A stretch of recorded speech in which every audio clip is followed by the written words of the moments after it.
Welcome back to Retro Rewire. My name is JJ. Here we are once again at HQ in the game room. You saw the images, and these games, as well as the Game Boy, is just stuff that I'm going to be selling off. Now, in the previous video, I mentioned that I'm going to be trimming down, curating my collection, and that's going to be an ongoing project for, gosh, I have so much stuff as I just look around the game room, but that's going to be quite a few weeks, maybe even a few months.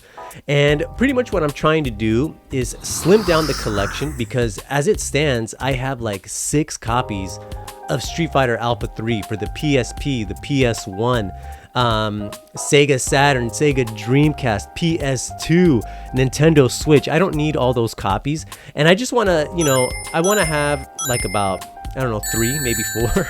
And that's still excessive. I'm just a hardcore fan of, fighting games.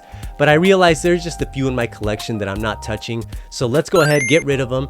And that's what my collection is all about. It's constantly changing, in a constant state of flux. And that's just how it's always been. And that's always how it's always going to be, at least for me. What we're going to do is I'm going to take you guys along down to Akihabara, because that's usually where I sell my stuff. And then we're gonna see what game I scratch off my wish list, because as a retro game collector, and I'm sure it's the same for you, that thing is always growing. We're always expanding upon it. But anyhow, without further ado, let's go ahead and hop on a train and get ourselves to Akihabara. And here we go. Let's make our way down to Ueno Station. And I want to ask you guys, when you're on the train, especially here in Japan, do you bring your handhelds and are you gaming it up on the train? Me, usually I'm falling asleep, or I'm just listening to music on my headphones and I'm just kind of chilling out. It's a little bit hard for me to do some serious gaming while on the train, but I'm just kind of curious on how everyone else goes about it. But here we are just outside of Ueno Station. Now, Ueno Station, we'll be back here a little bit later, but this place, quite a bit of things to offer. There's a hard off in that little alleyway and all sorts of stuff. And speaking of hard off, look at this, the little hard off mobile. But you know what? We're going to deal with these guys later. Let's make our way into the old capital, Akihabara. And let me tell you, this is on a Sunday. And the thing about Sunday is they close down the main street here. And, them doing that, it really adds a nice little vibe, especially when it's a nice sunny day.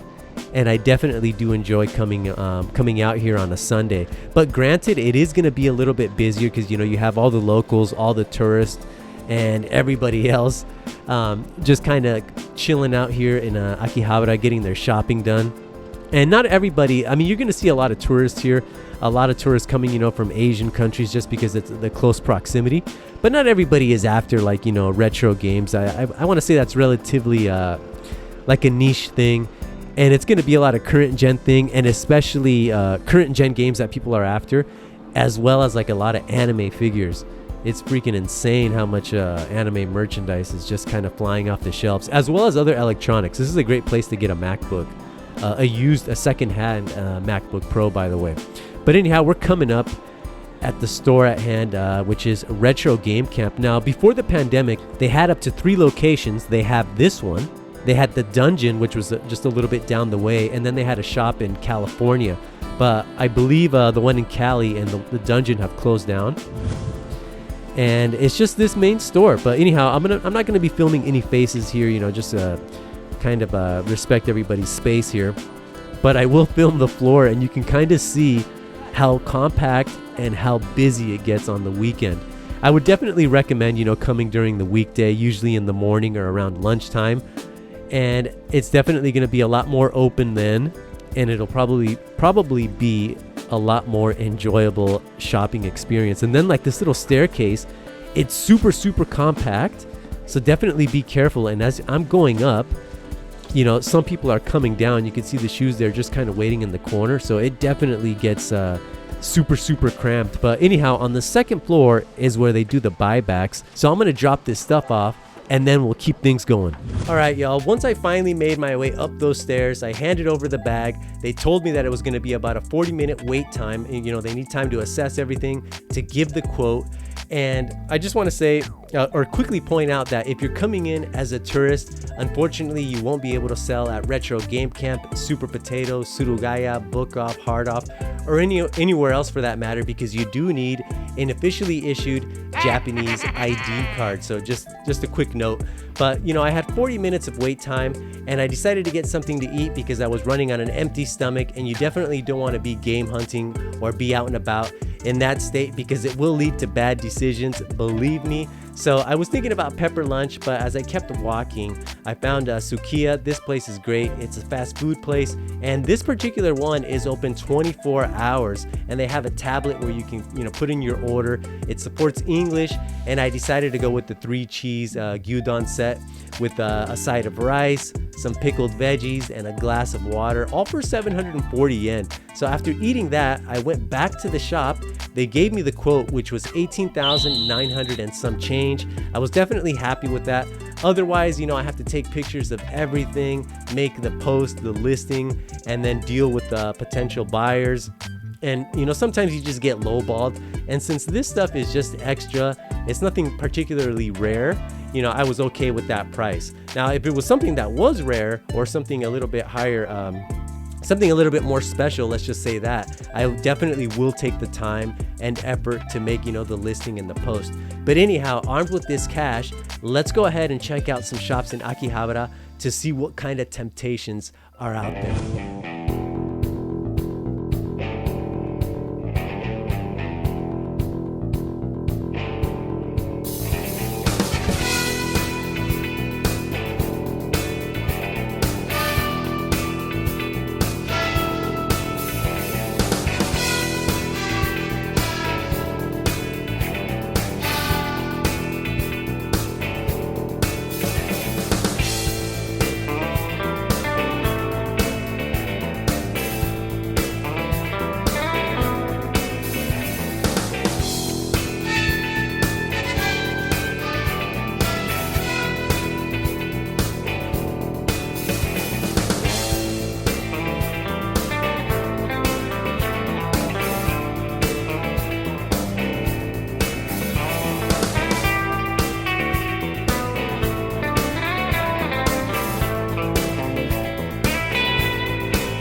Alright y'all, Akihabara was never in the cards, at least not today on this occasion. Although I will say, don't underestimate Akiba. It's not like everything is super expensive. If you know what you want, you know it's going to be a premium price, and there's a lot of shops in Akihabara that are staffed with people that know all about condition, authenticity, and that's just going to provide a different value. So it really depends on how frugal you are and how much money you're willing to throw at it. That's just how it goes in this hobby of ours, this video retro game collecting hobby. But we're gonna go down this street mainly because one, I do enjoy walking down this street. Two, I want to hit up this little hard off just briefly, and then also I'm gonna kind of just spoon feed this area to you guys raw, because the reality is, I'm gonna give you a dose of reality here, is that when you're out here in Japan, especially when you're out game hunting, you're going to be spending a lot of time walking. Believe me, it's going to, and especially if you're not used to it, when you get back to your home, a home sweet home, you're going to be feeling it in the legs, and you might even need a day or two to rest. So definitely make sure to have your water, make sure to eat, and have comfy shoes. But this location, a great place to come for like current gen hardware. And the prices that you see here with what you find in the countryside for current gen stuff, as well as in Akihabara, there's hardly a difference sometimes. And sometimes you might even find a better deal out here, especially if you consider the time that it's going to save you. But here we are taking a look at the showcase, and just kind of browsing, just kind of seeing if I see something that's interesting, or not that's interesting, but that's on my list. It might even save me time. But look at this, almost 40,000 for a Game Boy Micro or Game Boy Advance Micro. That's crazy. And, out in the countryside, you can expect to pay, in the box, if it was in the box, maybe close to that price. But usually, like, the loose ones are, 15,000 yen, if I remember correctly. The Duo R, 44,000. Now, the Duo R, and the RX, those are becoming, I want to say, a little bit more scarce. So if that's something that you're after, you better get on it.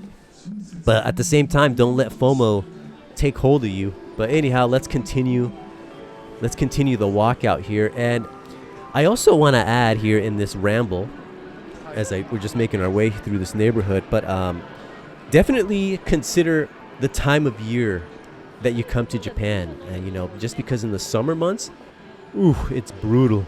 You're gonna be sweating buckets, and it doesn't matter if you're big, small, whatever. There's no escaping that. So there's other things to contend with, but for me personally, I recommend, like October, November, December, January. February is usually one of the colder months in Japan, but, if you're built for that, then by all means. But I'd rather be out here in colder weather than in the hot, humid, brutal weather of the summer or in warmer months. But anyhow, and also about this neighborhood, this is a great place to shop. You can get some shoes, you can get some clothing, souvenirs, trinkets. They even have a yodobashi in this neighborhood, so you can get some camera lenses or whatever you're after. They also have a bigger one out in Akihabara, but definitely a great place for shopping, and also an awesome place to grab a bite to eat. There's a lot of izakayas, a lot of little restaurants, and a lot of great places to drink. As a matter of fact, this was actually one of my preferred neighborhoods back in my bachelor days to come out to drink, and there was more than one occasion that I would be out here all night just kind of hanging out, having a good time. And we're getting closer to those izakayas, to there's a little junction that kind of leads into more restaurants, and that's why you see all these bodies. So we're just going to have to body surf and just kind of slither our way out of here as we make our way to the station. And that's one of the nice things, especially if you're into street photography. This could be a great neighborhood. You can pop off a couple shots and get some candid reactions of people. So definitely recommended for that. But we're just going to keep making our way. If you don't like crowds, maybe this is not the best neighborhood. And that's one thing, in the countryside, you're not going to really see crowds like this unless it's like a special event, like some kind of fireworks show. But, the one thing that you will see out there when you're out in the countryside, most likely on your own, just kind of huffing it, is all these people are going to be replaced by just a bunch of cars. As you can see here, the street's open and pretty much all the traffic is on the road there. And speaking of this, since we're out here, we're out in the country, or this is like a suburb, but Retro Rewire Game Tours, hit me up. I have a lot of routes, in around Akihabara. That's a little bit more simple, but sometimes, that could also save you time. But I also have routes in the surrounding prefectures in the Kanto region. So hit me up on Facebook, and I'll send you information if that's something that interests you. But then off in the horizon, we see a glimpse of hope, the Hard Op sign. And when you're out here, you're going to see other shops like this 2nd Street, although I've never found anything worthwhile at a 2nd Street. All right, y'all, the hair's a little bit wild, but that's not what this is about. We finally made it to the destination, the Hard Op. Now, this one is not too far off from Magale Station. I want to say, depending, it took me about like 10 minutes, but, I kind of have a swift pace, especially when I'm motivated by this retro game business. But anyhow, we're at the store. We're going to take a look at everything that they have. And I've done my research. I believe that they had what I was looking for. So I'm going to go in there and we're going to see what they have, and you'll see what I pick up. Let's hit it. And here we go. Let's just start at the showcase. And guys, the way that I'm going to do this, this is more this approach and the way that we're going to view the stuff that they have at the store, which they have a lot. Look at all that hardware up there, as well as in the case. But I'm just going to do it the way that I normally do it, which when I'm not holding the camera is I'm just kind of going to each section really quickly and just kind of scanning real quick.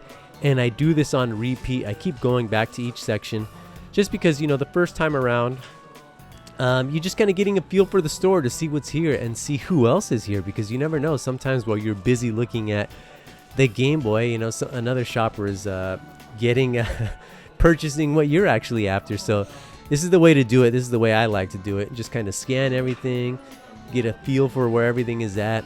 And so yeah, let's have a look here. You know, there's a lot of hardware, as you've been seeing here, a lot of software, and then here comes the first contender, which is Maggio on the Super Famicom. Now this one is coming in at 30,000 yen, but it is the reprint version. Now when I was originally here, I saw this game, but they had a different layout in the store. This is another one that's tempting, which is Salamander Portable. And then look at Game Gear Aleste for 200,000 yen. Super expensive, but kind of going back to Maggio. When I was here originally, they had a different layout in the case, and I couldn't really tell. But I really didn't give it much time. There's Goemon there for 12,000. Not really sure what this one is, but I couldn't really give the game much time, so I wasn't sure if it was the reprint or the original. But that's definitely something to consider. But let's keep moving here. They had Waku Waku 7, great game. Rockman 8 for 10,000. And all these Saturn games are definitely worth it. Now, I'm not really sure about the Marathon Runner chick there, that game. I've never seen that one before. Looks like it was a visual novel. But here we're just kind of going through each case, kind of going back and forth. We have the Wii Luigi GameCube-like controller. We got the XMD analog RGB units for the Mega Drive. We got a 32X and a Virtual Boy. All sorts of great stuff in here. What do we got? An MVS title, and then we have Sonic the Hedgehog for the Master System. That looks like that's going to be the North American release, possibly. And then when there's Bonkers. And then look, another copy of Maggio. Now this is the original one. This is going to be for the Super Famicom, coming in at 20,000 yen. So that was definitely tempting as well. And then we're going to keep making our way up here. And then here's another contender in the back. Now this is going to be Batman Return of the Joker for the Famicom. Now this is an expensive title, and here it's coming in at 20,000 yen. Now in Akihabara, that's going to be close to double that price. But that one was missing the manual. Here they have Gradius for 2,500. And then once again, this Sonic the Hedgehog, which definitely a cool cover. And if I was a collector of, Master System stuff, definitely that one would be something that I would want. And then just kind of going back at the Bonkers game, this one was like a 94 release.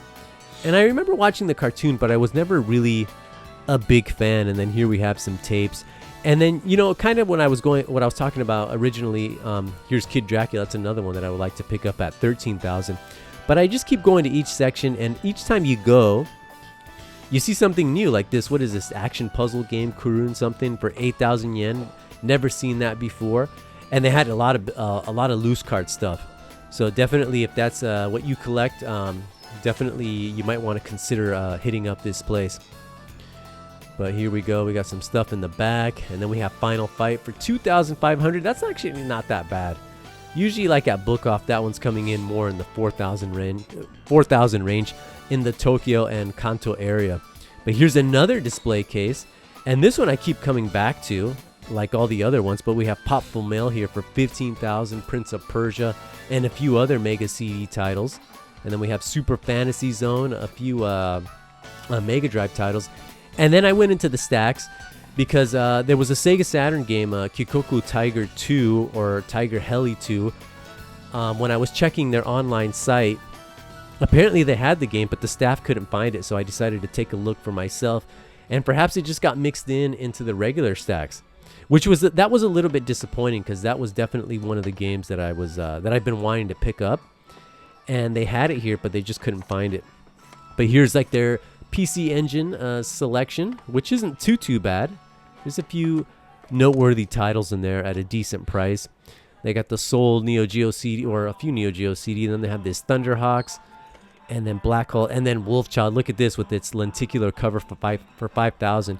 Now I knew what I wanted, but it's sometimes when you see stuff like this, it kind of derails the plan. And then look, Sonic the Hedgehog CD, 2,500 yen, 2,750 after sales tax. That's probably like the lowest that I've seen that game in a long time. And it did have the Obi card. It was just kind of tucked in there. But here we go. Sega Saturn, Sega Dreamcast. We got Power Stone 2, 7000. This is one that I don't have. I do have it on the PSP. I bought the digital version off of PSN years ago. And then here's the original release. So it looks like they had part 1 and part 2. But part 2 is definitely a good one. What else do we have here? Star Gladiator 2. That's another great game for 5,000 yen. That one I do have, and I picked it up in Akihabara a few years ago for about half that price. But naturally, a lot of this stuff, due to inflation and other reasons, demand is just kind of going up. And then here we have a Godzilla title. Unfortunately, they didn't have a Kikoku Tiger, which is a shame, because it would have made my decision a little bit more difficult, but in a good way. And what do we have here? More Mega CD stuff, with the big one being Night Trap there for 3,000 yen. Kind of a funky cover, a little bit sloppy there on the Photoshop type effects. And then making our way into the PS1, and I'm just kind of scanning. And while I scan, I'm just kind of thinking about what I've seen. You know, Bloody Roar 2 for 4,000. That's another one that I would like to play. And I would like to play the version that's on the GameCube. But here we have Dragon Knight for 2,000. Haven't heard of that one. It's always nice to see these titles that I haven't seen before. And then I'm just kind of bouncing back and forth, you know, just kind of holding the camera and just kind of looking to see, because there's definitely options. Now, there was a few games that there's Kikoku Tiger, and there was also Sparkster on the Mega Drive, which I haven't found just yet. But Binary Domain for 300 yen, that's a great title. Highly recommended, especially if you like those Gears of War style shooters. Which, personally, I think I enjoy Binary Domain more. And then here we have some human titles, which I'm not really sure what these are about. I mean, they could be terror, you know, terror horror games. So, and here's a Lunar game for the Saturn. And then while I'm thinking, you know, at this point, I'm just kind of looking at other areas of the store, because sometimes, you know, things get misplaced. But honestly, what I'm feeling at this moment is a little bit of disappointment, because I really, Kikoku Tiger Part 2 on the Sega Saturn, as I mentioned, was a game that I want. And I was hoping to see it here. So it was a little bit of a drag, but there were still other games that were on my wish list that they had here, which... that, you know, they're and not just games, but hardware. There's a lot of stuff here that, you know, definitely interests me as much as Kikoku Tiger. But anyhow, like, look at this camera. We got a high-8 camera, the LX1T by Canon, and this thing most likely not working, but 2,000 yen. Look at that beautiful thing. And then this is going to be all the junk hardware. We got a Dreamcast here coming in at, what's this, 4,000 before sales tax, and the box doesn't look in too bad of shape. And then all sorts of controllers, accessories. We got the Sega Saturn there for 4,000. A 60 gig PS3 most likely not working for 15,000, but it does have the box. It does have a lot of notes, so certain parts could be working. A lot of Famicom disk systems. Looks like the average price there is 2,000, and then a Saturn there loose for 3,000, which is that's kind of expensive a little bit. And then all sorts of controllers. We got a GameCube one. What's this coming in at? 1,000 yen before sales tax. But the thumbstick there is pretty it's pretty rough looking. And then here we have a DualShock 3 or a 6-axis, the white version. If that's clean, if you clean that up, that's actually a beautiful controller. But anyhow, let's keep the show moving here. We got a Super NES Mario Paint mouse for 1,000 yen. I'm not really sure if it includes the game, but that's not too bad of a price. And then we got some speakers and tools, but all sorts of stuff. And the off-house side of things, they have a lot more on that side. Figures, dishes, clothing, all sorts of stuff, bicycles. But going back to here, look at this Mega CD Model 1. That's definitely a contender too, coming in at 35,000 yen. It looks clean, at least from the outside with the box. And look at the super graphics. Now, this is the stuff that we saw at the beginning, and like I said, I'm just kind of bouncing back and forth, trying to collect my thoughts here to see how I'm going to go about things and just see what else they have, because sometimes when you're really focused, doing this will kind of disrupt that. And you never know what you'll find. But here we have a Nintendo 3DS. We got a LL and then the original. And the one in the back is like a Dragon Quest Monsters Edition for 50,000 yen. And I don't know if I've ever seen that one, most likely, but it's kind of hard to keep track of all those limited editions. Here we got an orange cube controller for 2,500. And then down below, look at this gold PS2. See, this is why it pays to kind of just go back and forth, back and forth. And it has a green sticker, so it's being sold without a warranty. And then next to that, we got the old Twin Family, the red version. And more hardware. Look at this, 8,000 yen for the CD-ROM with the interface. That's not actually too bad. 20,000 there for the Duo. And look at the purple button. Absolutely love it. And then here we got a Mega Drive for 8,000 yen. So some good hardware all around. Again, you know, pricing, I'll leave that up to you guys. Personally, I think some of this is pretty good. Then we got the Sansui Joypad. This is the Mark 1 version for 4,000. I have the Mark 2 version, which I prefer, just because it has, you know, Sansui in big, bold letters. Love it. We got some Wonder Swans, and that's not actually too bad of a price for that boxed one for 7,000. Even the loose one for 4,000. And then we got a blue Game Gear. Look at that, the light blue one. Unfortunately, I can't see the price. It is being sold as junk, so who knows. And this is the first pickup. This is Donkey Kong game for the Game Boy for 1,000 yen. This is one that I've been wanting for quite some time. Big fan of Donkey Kong. And we got Bangio for 12,000. And this is one that I think the last time I saw it was in Trader. And then we have Bonk there for the GameCube, 25,000 yen. So see, we're just kind of going back and forth, seeing new things. We got Rockman 5 for 3,500, and it looks like the one in the back is slightly less. So that's not too bad, especially considering in the box. And then look at this, 009, 35,000 yen. Look at this bad boy. I hear great things about that one. That one is not on my list, but it's definitely a pricey one. And then we have Space Arthur here. I believe that's what this is called. The Legend of Star Arthur, Planet Memphis. This is like must be a PC game. We got some Super Famicom wireless controllers and a baseball calculator type of game. And then more hardware. Pretty good prices on those PS4s. On a lot of these things. Look at this. N64 in the box. Famicom. We got the GameCube and the Game Boy Player combo for 25,000. And then we got a special edition PS2 for 15. So overall, some pretty good prices. And then we're going to go back to the display case here. We got R-Type. The one for 4,000, that's not too bad of a price, actually. And then they have Adventure Island for 15,000. This Alice game by Namco. And there's Adventure Island there in the back for 15. We got some Super Graphics games. We got Bonk there for 3,000. Mad Stalker for 16,000 for the PC Engine. So there's some decent titles in here. A lot of good stuff. A lot of temptations. I'm telling you, even the loose cards. Look at that, Legendary Axe for 4,000. That's definitely one that I want to pick up because the sequel, absolutely love it. And then back to PC Genjin. And then here we go. We have KO Flying Squadron, 30,000 yen for the Mega CD. So there's great games all around. And we're going to come back to this case because there's a few games that are tipped over. And while I was kind of bouncing back and forth, one of the employees came and they made it nice and pretty so we can see what's down there. So we'll definitely come back to that. But then we have Sonic and Knuckles for 25,000 next to Battle Golfer. That Sonic and Knuckles, super pricey game. And that one can go upwards of 60 in Akihabara. So that's something definitely to keep in mind. That one, the box is a little bit rough, but you know, that's just how it goes. And then Forgotten Worlds, I recently picked that up for the PC Engine. And then back to KO, the Flying Squadron. That one had me thinking too. And this is an accessory for the PlayStation 3 Move that I've been wanting for quite some time.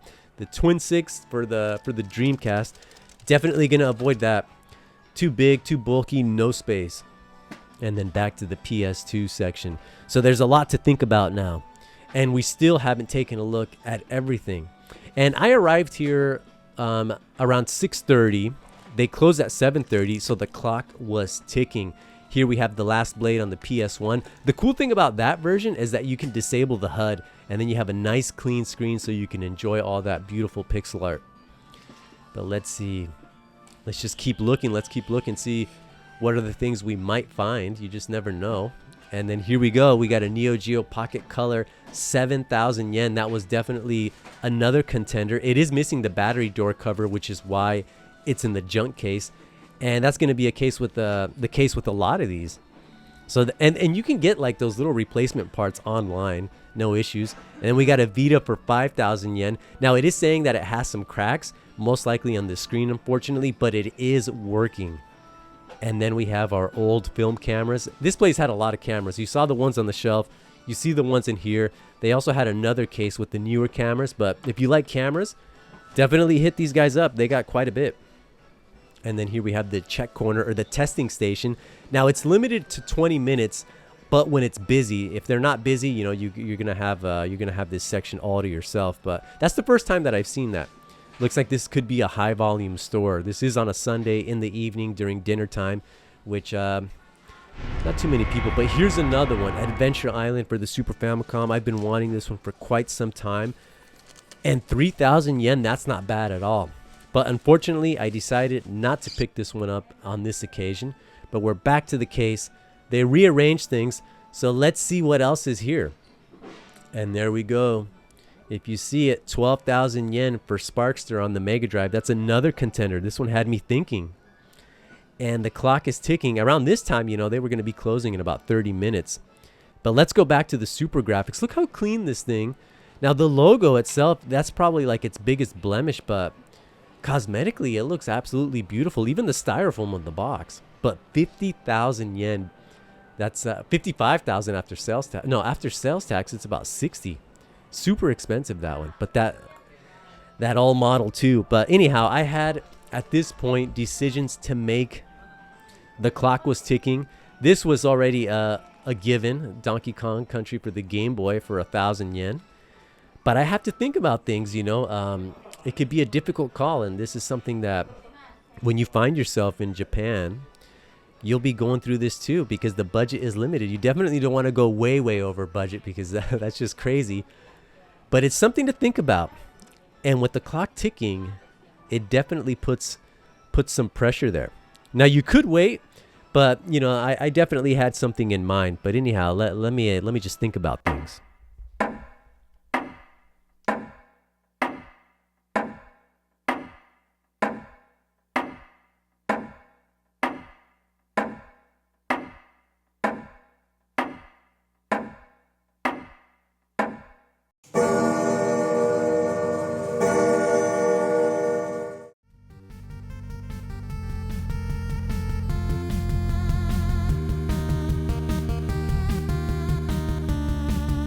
Alright, y'all, Batman Return of the Joker was the great pickup. I have it right here in my hand. Unfortunately, no manual, but that's okay.